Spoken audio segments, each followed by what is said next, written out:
Oh hey! Long time no see! How are you doing? Excellent! I'm so happy that you stopped by. I can't wait for our discussion on differentiated instruction. I'm so excited, I'm gonna dance all the way inside! You might have some important questions about differentiated instruction. For example, what is differentiated instruction? Or you might be asking, how can I differentiate instruction to better meet the needs of my students? Let's begin by answering the question, what is differentiated instruction?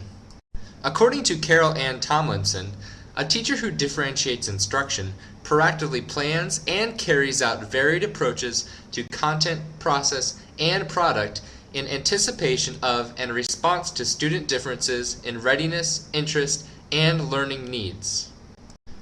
Wow, that was a mouthful. Let's repeat that in a language we can all understand. Basically, in a differentiated classroom, the teacher creates different ways to learn the content and make sense of the content. The teacher also designs multiple ways students can create products to prove they have learned the content. Oftentimes, in a traditional classroom, the same content is taught through only one process, ending with the same product for everyone in the class. For example, in many classrooms today, students walk in through the door, sit in the chair, and listen to Mr. Boring lecture about how cell phones used to look like bricks. After the lecture, the students take a quiz and then leave. The next day, the same thing happens. Now, let's look into Mr. Awesome's classroom. First, his lesson probably wouldn't revolve around how cell phones used to look like bricks. He's probably concerned more with how technology has influenced our everyday lives. Mr. Awesome knows that his students learn differently. He also realizes that his students don't know exactly all the same things, so he assesses their knowledge. He now has an understanding of what his students know about how technology has influenced our everyday lives.